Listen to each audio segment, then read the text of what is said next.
Zoom कर लेना जो स्क्रीन शेयर हो रही है।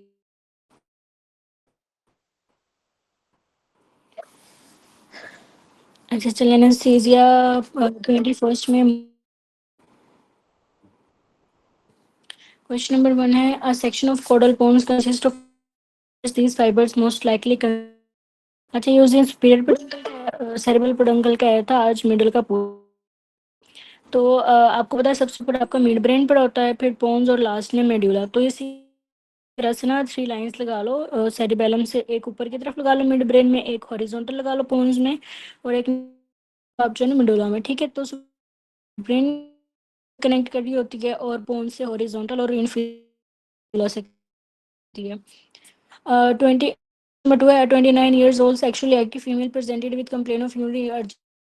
Investigation was carried out and increase which of the following equally आपका जो है मोस्ट कॉमन मेंशन किया और फिर वो फिर gram negative sorry gram positive और कैटलेज पॉजिटिव उसका सिनेरियो उसमें मेंशन किया होता है। फिर आपने सेप्रोफिटिकस चूज करना और इक्वल ना हो तो भी आपने सेप्रोफिटिकस चूज करना है। 3 है Broca's area and Wernicke's area are connected bye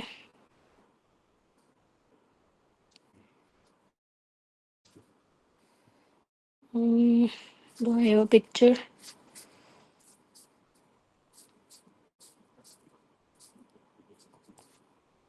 ये देखें ये ब्रोकाज एरिया होता है और ये वर्निकी और इन दोनों को ना ये इस तरह से आर्कोइड फेसिकुलस आपका कनेक्ट कर रहा होता है, ठीक है। क्वेश्चन नंबर 4 है muscles use in quite inspiration external intercostal muscles. जो आपका एक्सपिरेशन है ना, एक्सपिरेशन एक्सहेल करना, वो आपका जो है ना पैस ठीक है। तो आपका डायफ्राम सॉरी वो जो है आपकी इलास्टिक से हो रहा होता है, ठीक है। जब फोर्सफुल होती है तो फिर आपके मसल्स यूज होते हैं। तो वो आपका मैंने उस दिन बताया था आपको जो एक्सफोरिन इंस्पिरेशन के लिए आपके इंटरनल इंटरकोस्टल और अब एक्सहेल करना होता है वो आपका पैसिव प्रोसेस है। क्वाइट में तो आपकी सिर्फ इलास्टिक से हो रहा होता है। अगर आप फिर मसल यूज होगा तो होगा, ठीक है। और फिर आ जाता है इंस्पिरेशन। इंस्पिरेशन आपका जो ना वो एक्टिव प्रोसेस, उसमें दोनों में मसल यूज होते हैं। अगर क्वाइट है तो उसमें internal inter sorry quite inspiration में आपका एक्सटर्नल इंटरकोस्टल होता है और अगर फोर्सफुल करोगे तो फिर आपके एब्डोमिनल मसल्स जो है ना वो इन्वॉल्व हो जाते हैं।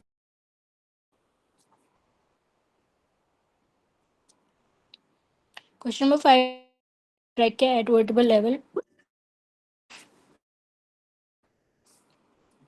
ट्रैकिया आपके अंडर होती है T4 बाइफरकेट होके जो है वो टर्मिनेट होते हैं तो T4 T5। क्वेश्चन नंबर 6 है descend begins at the level of T4। अच्छा जो आपका T4 जो है एक तो बाइफर्केशन ऑफ ट्रैकिया का लेवल है, दूसरा आपका आर्च ऑफ एओर्टा की आर्च ऑफ एओर्टा बिगिन और एओर्टा स्टार्ट होता है, ठीक है। तो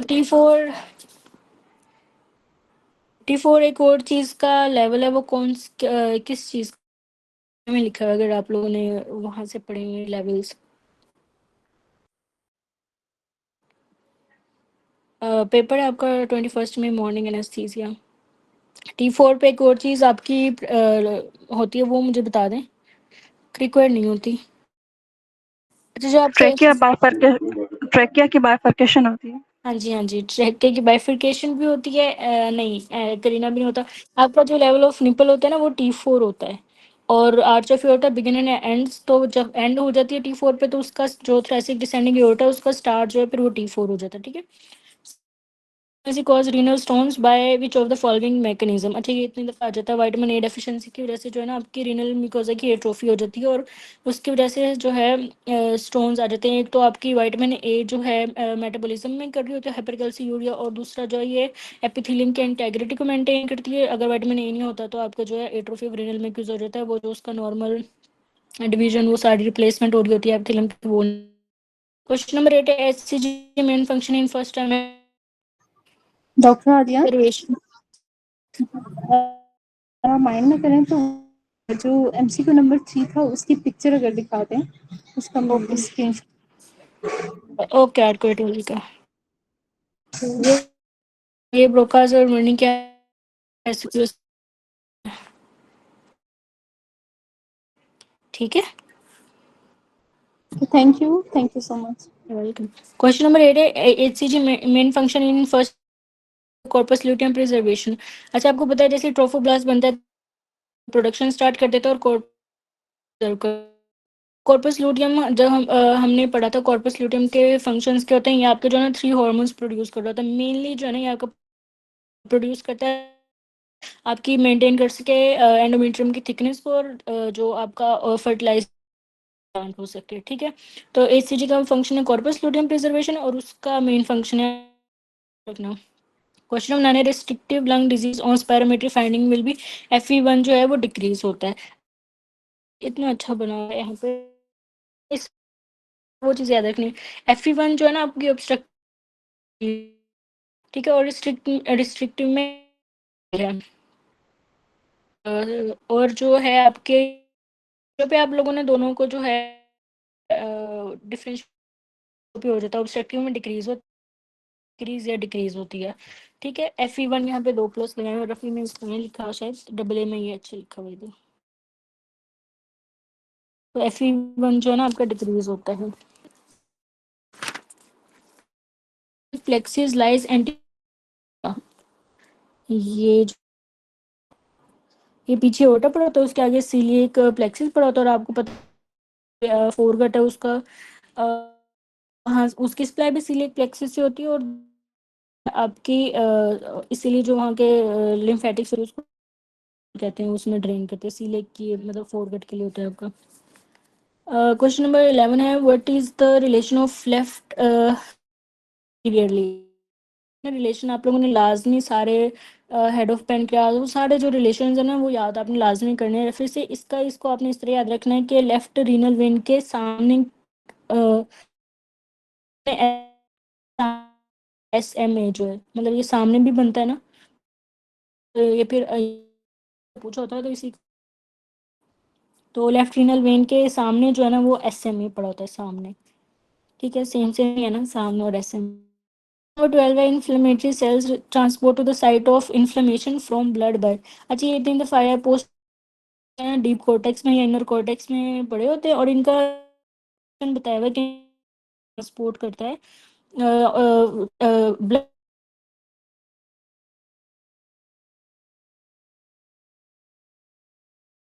इविंग सार्कोमा इन्वॉल्व विच क्रोमोसोम ट्रांसलेट दफा 11 बाई जो है वो आपका 21 CML 922 बर्किट 814 मेंटल 11 14 फॉलिकुलर 14 18। ठीक है, 14 एंड एक्स्ट्रा हिपैटिक कैटाबोलिज्म, ये जो आपका कोर्टिसोल है ना, hepatic जो एनाबोलिज्म है, बाकी आपका जो है ना कैटाबॉलिक वो हार्मोन है। अच्छा, जो जैसे सर्जरीज में स्ट्रेस हार्मोन की बॉडी है ना वो कैटाबॉलिक स्टेट में चली जाती है ड्यूरिंग सर्जरी, या कोई भी इस तरह का स्ट्रेस होता है, क्योंकि उसमें कोर्टिसोल आपका और कैटेकोलामिन्स दोनों। ठीक है, जो आपका कैटाबॉलिक हार्मोन है, सिर्फ ये इंट्राहिपैटिक जो आपका वो एनाबॉलिक है। क्वेश्चन नंबर 15 है increase NAC ratio. NAC ratio जो है nucleus to cytoplasmic ratio increase या नॉर्मल DNA प्रोडक्शन। अगर आपका न्यूक्लियस बहुत बड़ा हो गया है साइटोप्लाज्म की निस्बत उसकी रेशो, इसका मतलब है कि बहुत ज़्यादा डिवीजन हो रही है, प्रोलिफरेशन हो रही है, क्योंकि न्यूक्लियस का साइज उसी वक्त बढ़ता है जब उसमें से डिवीजन डुप्लीकेशन हो रही होती है की। वो site complete their first meiotic division. अच्छा, माइटोटिक डिवीजन आपको पता है कि अरेस्ट हो जाती है बिफोर बिफोर बर्थ, जो है प्यूबर्टी स्टार्ट होती है ना दोबारा, तो वो कंप्लीट होती है बिफोर ओव्यूलेशन। ठीक है, और जब ओव्यूलेशन हुआ as a secondary oocyte release होती है, और उसके बाद अगर फर्टिलाइजेशन हो जाए तो आपकी है ना वो भी कंप्लीट होती है फर्टिलाइजेशन के बाद। Primary oocyte mature at ovulation at the site of at the time of ovulation secondary oocyte complete secondary mutilization. First meiotic division is completed before ovulation. In a informed outcome is important because it provides the patient with all the information regarding risk, benefits and alternatives. अच्छा, कल वाला वो जो percentage वाला MCQ था वो हमने doctor SK को भेजा, उन्होंने मुझे बस जो है ना उसका आंसर बता दिया, एक्सप्लेन उन्होंने भी नहीं किया। तो उसको भी बाकी कम्युनिटी मेडिसिन के क्वेश्चंस की तरह ना, तो उसको भी रट लो, उसका आंसर सी ही है, उन्होंने कंफर्म किया है। बस ये नहीं पता चला उसके कौन से। अच्छा 18 है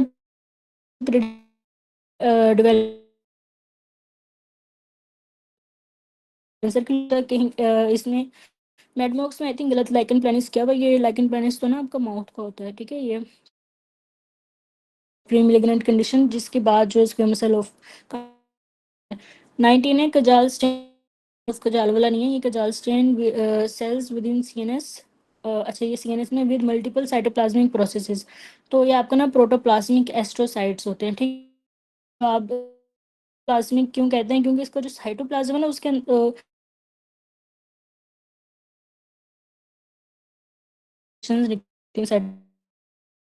इन पे लिखता है, तो वो आपको प्रोटोप्लाज्म का आप याद रख लो, प्रोटोप्लाज्मिक साइटोप्लाज्मिक एस्ट्रोसाइट्स की कैरेक्टरिस्टिक की वजह से उसका नाम दिया हुआ है। अच्छा स्लैप चिक syndrome caused by single stranded DNA virus. अच्छा ये उसी का जो निमोनिक होता है, पारो की चंड, चंड से आपका जो है थप्पड़ से मुंह लाल हो जाता है, तो आपकी पार्वो B19 होता है, और वो आपका single stranded DNA smallest DNA virus है, और ये वो सिकल सेल अनीमिया में प्लास्टिक क्राइसिस भी करवाता है। वन है thoracodorsal nerve branches posterior cord of brachial plexus. अच्छा ये जो है ब्रेकियल प्लेक्सस, मुझे सिर्फ एक ही डायग्राम यही सिर्फ समझ आती है हमेशा, पोस्टीरियर कॉर्ड है इसमें से, बाकी वो जैसे निकल रही होती है, लेकिन वो आपकी पोस्टीरियर कॉर्ड से निकलती है, ठीक है। थ्रेकोडोर्सल आपकी जो ना पोस्टीरियर कॉर्ड से होती है। मैडम प्लीज फिर से शो कर दें। ओके ओके, लेकिन इसमें ये शो नहीं किया हुआ, लेकिन ये पिक्चर मुझे वैसे के मीडियम रेडियल और अल्नर के लिए, ठीक है। अच्छा क्वेश्चन एक्वस डिफ्यूजन, ये हमने उस दिन भी पढ़ा था कि ये जो आपके इंटरस्टिशियल स्पेसिस होती है, इंटरस्टिशियल और वो उनके अक्रॉस जो बाय डिफ्यूजन जो आपकी डाइजॉक्सिन जो है वो ट्रेवल करती है, और मॉर्फिन मॉर्फिन मेटफॉर्मिन करती है, पैरासीटामोल करती है, डाइजॉक्सिन भी करती है।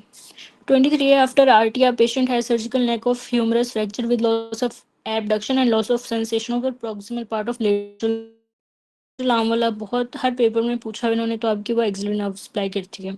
24 है पेशेंट लिंग अनकवर्ड इन ओटी टेबल। अच्छा एक तो अनकवर्ड है, अनकवर्ड होता तो रेडिएशन होता, अब उन्होंने एक ओटी टेबल तो वो आपकी कंडक्शन, ठीक है। पढ़ लेते हैं। Patient naked heat loss by radiation, patient naked and line on surface तो conduction, patient naked and temperature mention हो तो रेडिएशन प्लस कंडक्शन, और पेशेंट हो तो कन्वेक्शन।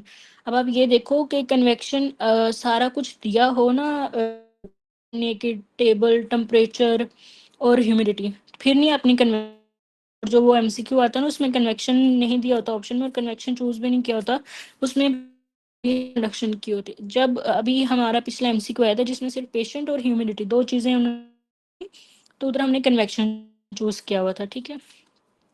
अच्छा 25 patient presented with A vascular necrosis of femoral head artery involve. अच्छा ए vascular necrosis का मैंने आपको बताया हमेशा मीडियल सर्कमफ्लेक्स आप चूज कर लो।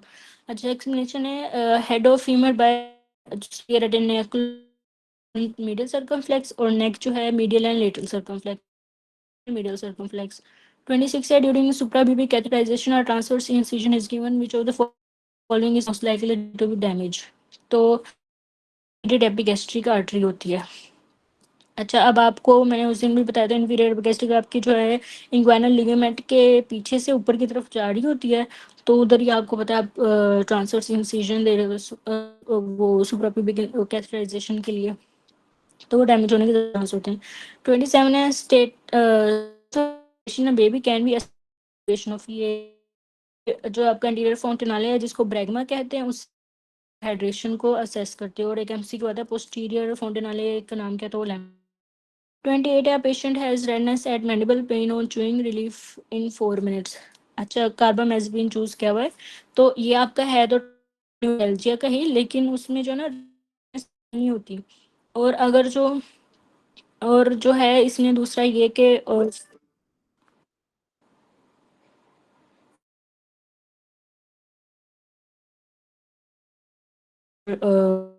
रिएक्शन और ड्यूरेशन जो है, तो इधर जो है ये सिर्फ इसका यही ट्राइजेमिनल राइट और कार्बन मे बी इसका दोनों डॉक्टर आलिया, ये ट्राइजेमिनल न्यूरल चूइंग पे जो है ना उसी में होती है कार्बन। हाँ लेकिन जो है ना उसमें redness of pen on chewing होती है क्योंकि आपके मसल्स इन्वॉल्व होते हैं। खैर लेकिन ये इतना कुछ रिकॉल चाहिए पुअर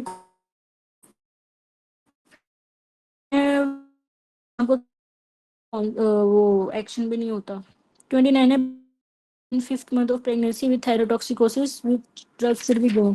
अच्छा फिफ्थ मंथ आपका सेकेंड ट्राइमेस्टर में आता है तो उसमें आप मेथिमाजोल देते हो।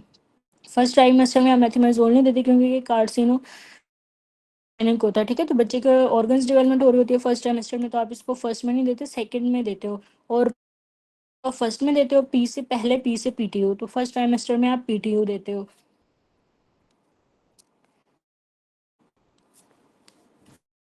लिखा हुआ है anti thyroid in first is PTU anti thyroid in third is मेथिमाजोल।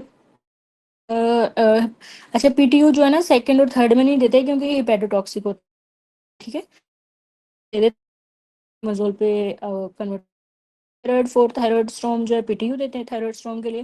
Cross placenta and effect fetus जो है वो आपके मेथिमाजोल ज्यादा करती है इसलिए आप उसको फर्स्ट ट्राइमेस्टर में नहीं देते। Third OPD with recurrent calcium stone but with treatment.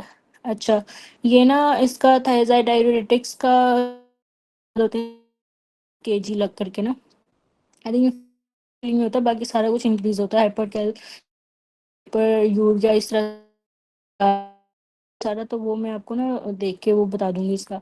अच्छा बार बार तो आप थायराइड डाययूरेटिक्स नहीं दोगे क्योंकि जो थायराइड डाययूरेटिक्स है ना वो हाइपर करवाते हैं आपके यूरिन में कैल्शियम ज़्यादा करवाते हैं। ठीक सारा जो कैल्शियम है वो फ्लश कर देंगे तो इससे आपके जो है ना स्टोन्स नहीं बनेंगे।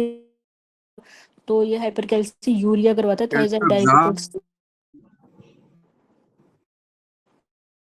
यूरिन कैल्यूरीमिया होता है ना कैल्सीमिया ये कैल्सी यूरिन में ज़्यादा करो तो इसका मतलब है वो ज़्यादा। तो और हम इसी तरह होगा तो स्टोन्स नहीं बनेंगे। 31 है एंटी हाइपरटेंसिव कोजिंग ग्लिसरीड। अच्छा ये जो क्या लिखा हुआ था ओल्डर बीटा ब्लॉकर के जो ग्लिसराइड्स करवा रहे होते हैं तो एटिनोलोल पे या ये इंड्रोल वगैरह पे पेनक्रेटाइटिस भी साथ कभी कभी मतलब कि उसके एक वो इफेक्ट है ट्राइग्लिसराइड्स इंक्रीज करा रहे होते हैं और एचडीएल को डिक्रीज करा रहे होते हैं। अच्छा 32 है a patient taking anti arithmetic drug hypothyroidism which drug it is. अच्छा आपका जो माइड्रोन है ना ये हाइपोथायरिज्म भी करवा देता है और हाइपर लेकिन जो हाइपोथायरिज्म तो आपके म्यूड्रॉन इंड्यूस्ड हाइपोथायरिज्म। अच्छा क्योंकि जो वो ये जो है ना इसका स्ट्रक्चरली T3 से सिमिलर होता है। ठीक है T3 से सिमिलर है तो इसने जाके ना आपके रिसेप्टर्स पे बाइंड कर जाना अगर ये T3 का जैसे होता है हम लोग दिए जा रहे थे म्यूड्रॉन उसका थायराइड का एक्शन मिमिक करता है और बहुत ज़्यादा जो प्रोडक्शन बिल्कुल लेकिन म्यूड्रॉन रिसेप्टर्स पे बाइंड करता है और ये जो है ना थायराइड की पेरेंट काइमा को डैमेज करता है ओवर द टाइम। ठीक है तो ये जो है ना आपका हाइपोथायरिज्म इस तरह से करवा देता है। ठीक है तो ये दोनों हाइपोथायरिज्म भी करवाता है ये उसकी थायराइड पेरेंट काइमा को डैमेज कर रहा होता है उसके लिए ये टॉक्सिक डायरेक्टली टॉक्सिक इफेक्ट होता है। 33 है patient on chemotherapy drug is suitable. अच्छा ये कीमोथेरेपी में आपने ऑनसेट के लिए 34 है drug useful in treatment of an acute attack of migraine after paracetamol. अच्छा पैरासीटामोल एक देते हैं फिर दो देते हैं लेकिन फिर भी वो अनइफेक्टिव हो तो आप सुमा चले जाओ आपको माइग्रेन में sumatriptan. Feature of acid fast bacilli. अच्छा एसिड फास्ट जो ये टीबी जो है बाकी स्ट्रेन नहीं लेता जिम्स वगैरह क्योंकि माइकोलिक एसिड होता है तो इसलिए ये एसिड फास्ट बेसिलाई लेते हैं माइकोलिक एसिड की वजह से। 36 है gram Shigella have endotoxin in there. अच्छा ये वो पिक्चर आपको याद होगी कि एंडोटॉक्सिन जो है सेल आउटर फिर सेल वॉल जो ब्रेक होती है और फिर एंडोटॉक्सिन आपका रिलीज होता है।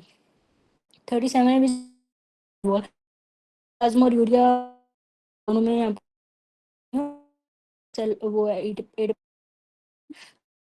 यूरिया प्लाज्मा का ऑप्शन आया हुआ था, ये दोनों ही होते हैं जिनकी सेल वॉल नहीं होती।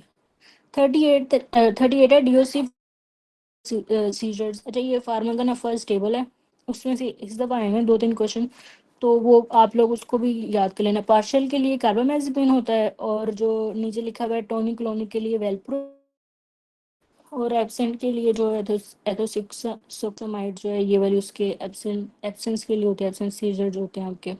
ठीक है। 40 है propofol and fentanyl before opioid rigidity seen what to give. अच्छा ये इसकी देंगे जो ओपियोइड कैंडिडेट होता है वो।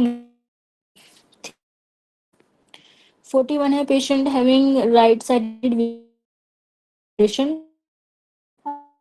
वीकनेस है, ओके साइड उसका जो हेमिप्लेजिया है, इप्सिलेटरल उसकी टंग डेविएशन है और डीसीएमएल साइन है लॉस ऑफ वाइब्रेशन। तो ये आपका जो है ना मीडियल मिडलरी सिंड्रोम में मैंने आपको बताया था, जो इप्सिलेटर की ना वो मोस्टली आपकी जो है मतलब हमेशा मिडल मिडलरी सिंड्रोम का ही अच्छा डॉक्टर 40 वाला रीड कर दें। ठीक है। अच्छा प्रोपोफोल हाँ जी हाँ जी मैं करूँ। अच्छा प्रोपोफोल की ओपियोइड्स होती हैं, ठीक है, अभी नेचुरली अकरिंग लोग वो सिंथेटिक होती हैं, तो उसमें ये होता है कि मसल रिलैक्स है क्योंकि वो, लेकिन देखते हैं मतलब उसका साइड इफेक्ट है वो दिखता है, इसका मतलब कि टॉक्सिस हो रहा है, तो फिर हम उसको क्या उसका एंटीडोट ही देंगे ना। किसी भी मेडिकेशन ओवरडोज हो जाए या टॉक्सिक इफेक्ट आना शुरू हो जाए तो आप उसका एंटीडोट देते हो उसको। 41 की एक्सप्लेनेशन है medial medullary syndrome contralateral contralateral proprioception और ipsilateral dysfunction tongue deviate to ipsilaterally. 40 is not present in ECG weighted. अच्छा पी जो आपका आपको पता है एट्रियल सिस्टोल होता है आपका एसए नोड को कर रहा होता है डिनोट, वो नहीं होगा, इसका मतलब वो सीधा जो है आपकी वो क्यूआरएस वगैरह वहाँ से आपका एवी नोड से पे आपका पेसमेकर पड़ा हुआ है। ये किस अगर आपका उन्होंने दिया होता है हार्ट रेट आई थिंक 20 कुछ दिया होता है तो फिर वो पूछ रहा है पेसमेकर तो पर और कुछ फिर आपका एवी में पड़ा होता है, याद किए होंगे, और जो 640 to 60 नोड का होता है और 20 आपका एवी का होता है, फिर आपका जो है 20 तक जो है आपका परकिंजी वो हार्ट रेट, ठीक है, अगर वहाँ पे पेस मेकर पड़ा हो। तो इसी तरह से अगर पी वेव एब्सेंट नहीं है तो इसका मतलब है उसकी आपके इम्पल्स जनरेट हो रही हैं अब, ठीक है। तो पी वेव एब्सेंट का मतलब है जो आपका पेस मेकर पड़ा है when accompanying left anterior artery ladder in which of the following D P लिखें लिखें और am great ladies MP of small town. Lady क्या है, ग्रेट में आपका ग्रेट कार्डियक वेन है और लेडी में जो आपका ये एल एमपी में आपका एम से मिडल है और पी से आपकी जो है पाइप ये आर्टरी है। इस जो है आपका या आपकी स्मॉल कार्डियक वेन है और जो है ठीक है ये आपका निमोनिक है, उधर लाडा ग्रेट लगाना है। मैम प्लीज फिर से रिपीट। एम और पी जो ये एम तो स्मॉल लिख लो और स्मॉल टाउन। अब इनको आप लेडी लेडीज से जो आपकी sending artery M middle cardiac वो और पी से आपके पोस्टल और फिर एस से आपकी जो है स्मॉल कार्डियक वेन, एम से आपकी मार्शल आर्टरी सर्कमफ्लेक्स को एंटीरियर और जो कि डायरेक्टली आपके राइट एट्रियम में ड्रेन करती है एंटीरियर कार्डियक वेन, ठीक है। 44 रूफ रेनिंग। अच्छा जो आपकी फाइब्रस और पैराइटल पार्ट वो पैराइटल जो पेरिकार्डियम है उस कर रही होती है और की पेन फाइबर्स आपकी विजरल में तो फ्रेनिक इसका 45 है which structure is transmitted by foramen caecum. ये बार बार पूछते हैं मिश्री वेन, लेकिन अगर आपका ओवेल ओवेल से भी मिश्री वेन चाहती है, लेकिन अगर उन्होंने ओवेल और सीकम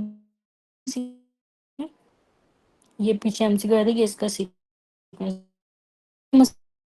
डोर्सल रेमायो स्पाइनल कॉर्ड, ये बहुत दफा एमसीक्यू है। आपको पता है डोर्सल रेमायो जो है और स्पाइन वो ये बैक को कर रहा है, वेंट्रल रेमायो स्पाइनल कॉर्ड आपका जो है वो ट्रंक को कर रहा है, और गैंग्लियोनिक था वो आपका वाइट रेमस से निकल रहा था, पोस्ट गैंग्लियोनिक था वो आपका। अच्छा कोई प्लीज ना लिंक भेज दें इनको, मैं व्हाट्सएप पे ना ग्रुप में भेज दें अगर किसी को। मैंने वैसे तीनों बस वालों में भेजा हुआ है।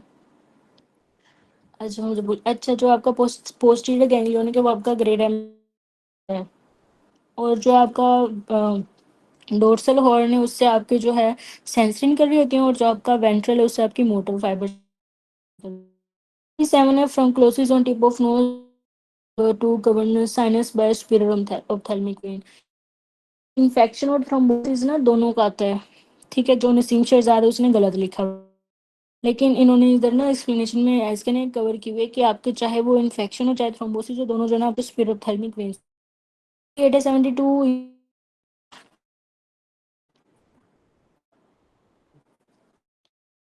48 है 72-year-old patient has lost taste sensation on the anterior tooth her division of coda tympani।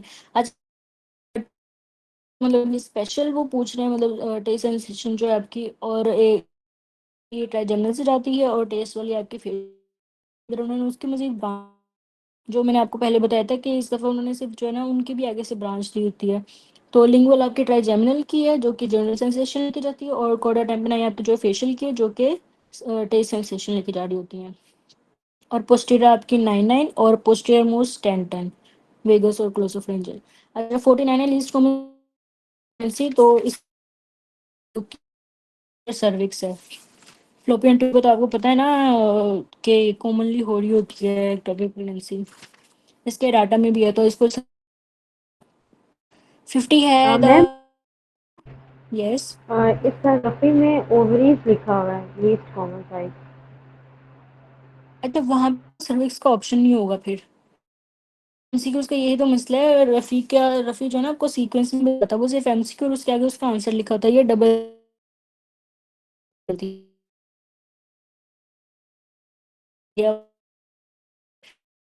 IRATA ovary, ठीक है, लेकिन इधर सर्विक्स है अकॉर्डिंग टू इराटा, तो आप सर्विक्स ही करो।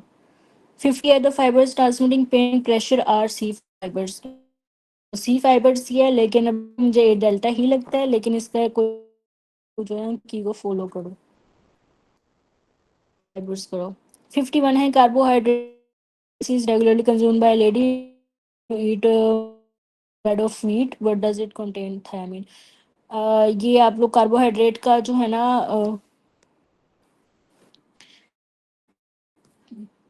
अच्छा कार्बोहाइड्रेट की मेटाबॉलिज्म जो है वो थायमिन कर रहा है, प्रोटीन की राइबोफ्लेविन करता है, और लिपिड की जो है बायोटिन करता है। इसका है पीआर जो कर रहे होते हैं एफबी फेसबुक। सीटी का कार्बोहाइड्रेट से थायमिन, पी से प्रोटीन से राइबोफ्लेविन, एफ से फैट से आपका जो है बायोटिन एफबी, ठीक है। अच्छा ये निमोनिक्स इस तरह के जो होते हैं बार बार रेपिटेशन से याद हो जाते हैं, परेशान होइएगा। 52 है Turner syndrome, x chromosome complete monosomy होता है आपका, क्या ये लास्ट रिपीट कर दें? ठीक जो है ना मेटाबॉलिज्म के लिए जैसे कार्बोहाइड्रेट बहुत, तो आपको थायमिन साथ लेना चाहिए, उसकी मेटाबॉलिज्म करवाता है कार्बोहाइड्रेट की। प्रोटीन बहुत ज़्यादा ले रहे हो तो राइबोफ्लेविन, और तो इसका है C T P F B. तो सी कार्बोहाइड्रेट, टी से थायमिन राइबोफ्लेविन, और एफ से फैट और प्रोटीन, ठीक। और अच्छा टर्नर का जो है कंप्लीट मोनोसोमी, इसमें कंप्लीट भी एब्सेंट हो सकता है या पार्शली भी जो है ना आपका एक्स क्रोमोसोम।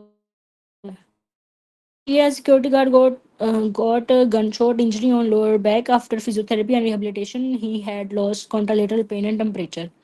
ठीक है, contralateral pain and temperature क्योंकि स्पाइनोथैलेमिक जो है आपका डिकसेट करते हैं and ipsilateral loss of vibration DCML sign ipsilateral है और वो जो है स्पेनोथेल्मिक वाला है वो कॉन्ट्रोलेटरेटिव है। और below the level of legion इसलिए होता है क्योंकि थोड़ा सा ऊपर जो इसका ट्रैक होता है वो एंटर करता है स्पाइनल कॉर्ड में, थोड़ा सा एक दो लेवल ऊपर जाता है और फिर डिकसेट करता है, इसलिए हमेशा ना below the level of legion लिखा होता है। अच्छा, कैप्लान जो है आपकी सर्वाइवल ऑफ पेशेंट शो करता है परफॉर्म। अच्छा, आप लोगों ने जो गायनी का कल पेपर किया है उसको मेडमॉक्स पे अटेम्प्ट किया है? मेडमोक्स में है ही नहीं वो वहाँ गायनी पे का। है पेपर, वो जितना मुश्किल था ना वो आप लोग एक दो, रेडियो भी नहीं है। एनेस्थीसिया भी नहीं। ओके, मैं डॉक्टर मारा, ठीक है ना, वो ओके, लेकिन वो गायनी का बहुत टफ था, उसकी तो आपको रिवीजन चाहिए ही चाहिए। आप लोग जिनकी बिल्कुल आपको समझ नहीं आ रही होती, हाँ बिल्कुल, आपने जो है ना बाद में रिवीजन यही होती है, सारा आपने दोबारा बुक पूरी नहीं रिवाइज करनी होती। ठीक है, वेरी गुड। ठीक है, डॉक्टर मारा को कहेंगे गायनी वाला सबसे मुश्किल है, वो जो है ना वो कर दें। डॉक्टर आलिया, आपने जो गायनी का कल पेपर करवाया था उसकी रिकॉर्डिंग इसी ग्रुप में?